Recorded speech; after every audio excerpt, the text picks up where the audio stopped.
చిన్న బండ్లు తెచ్చుకోండి అన్న, మాకు అందరికి మగవాళ్ళకి ఆడవాళ్ళకి అందరికి చిన్నపిల్లలకి ఇబ్బంది కలుగుతుంది. చిన్న బండ్లు తీసుకొచ్చుకోండి, పెద్ద బండ్లు అయితే అటు కొండమ్మ రోడ్డు ఉంది కదా అటు తీసుకెళ్ళండి అన్న. లేదంటే తడపండి, నీళ్ళన్న తడపండి అని అంటే మీకు దిక్కున్న సార్ చెప్పుకోండి, ఏం చేసుకుంటారో చేసుకోండి అని తాగొచ్చి నోటికి వచ్చినట్టు మాట్లాడి బండ బూతులు మాట్లాడుతున్నారు సార్. మీకు మేమే భిక్ష వేసాము, మేము భిక్షమే ఇస్తేనే మీరు ఎక్కడ ఉన్నారు అని అన్నారు. ఎవరు మాకు భిక్ష వేయలేదు సార్, మేమే సొంతంగా కొనుక్కొని మేము 40-50 సంవత్సరాల నుంచి ఇక్కడే ఉంటున్నాం. మేము వచ్చిన తర్వాత ఈ రోడ్లు పడ్డాయి, మేము వచ్చినాక 20 సంవత్సరాల తర్వాత ఈ రోడ్లు వేసారు. చిన్న చిన్న బండ్లు తిప్పుతామని చెప్పి అన్నారు, పెద్ద పెద్ద బండ్లు తిప్పుతున్నారు. స్కూల్ పిల్లలు బండి నుంచి దిగంగానే కూడా కనీసం పిల్లలు దిగుతున్నారా లేదని కూడా చూసుకోకుండా పిల్లలు అనకాలే బండ్లు తీసుకొని వచ్చేస్తున్నారు. పిల్లలకి ఏమవుతుందోనని టెన్షన్, ఒకటే టెన్షన్. ఎక్కేటప్పుడైనా బస్సు ఎక్కేటప్పుడైనా దిగేటప్పుడైనా ఒకటే టెన్షన్.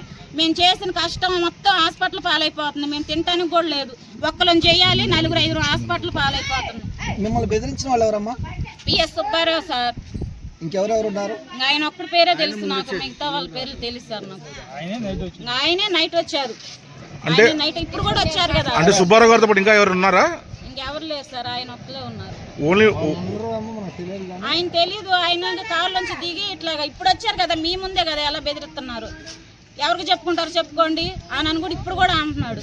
మీరు వీడియో వాళ్ళకి చెప్తే మాకేమైనా భయమా, లేకపోతే ఎమ్మెల్యే వాళ్ళ గారి దగ్గరికి వెళ్తే మాకైనా భయమా, కలెక్టర్ దగ్గరికి వెళ్తే భయమా అని మాట్లాడుతున్నారు. ఇట్లా బెదిరిస్తున్నారు సార్. మేము ఒంటరిగా పనులకి వెళ్తున్నాము, పొద్దుకూకులు పని చేయటం, నైట్ అంతా ఇంకా బాగలేని మనిషి దగ్గర ఆయాసం, బాగలేని మనిషి దగ్గర 24 గంటలు మేము ఇట్లా ఇబ్బంది పడతా ఉన్నాం. మొన్న మా మనవడికి కూడా బాగలేకపోతే 4 రోజులు గవర్నమెంట్ హాస్పిటల్లో ఉండొచ్చాం సార్. ఊపిరితిత్తుల ప్రాబ్లం వచ్చి అసలు బతుకుతాడని కూడా అనుకోలేదు. మా అదృష్టం బాగుండి పిల్లగాడు బతికి మా చేతికి వచ్చాడు. అట్లా ఉంది మా ఇబ్బందులు. తిండికి కూడా జరగక స్టోర్ బియ్యం తిని గంజి కాసుకొని కూడా తాగి పనికి వెళ్తున్నాం. ఒకరోజు ఇంటికాడ ఉంటే మళ్ళీ మందులకి డబ్బులు ఉండవని చెప్పి అట్లాగే వెళ్ళిపోతున్నాం. మా బాధ ఎవ్వరూ పట్టించుకోవట్లేదు. మేము ఏడ్చి చెప్పినా కూడా డస్ట్ ఇలా వస్తుంది, కొంచెం మా బాధ అర్థం చేసుకోండి అన్నా కూడా నీ చేతనం చేసుకోపో అని మాట్లాడుతున్నారు.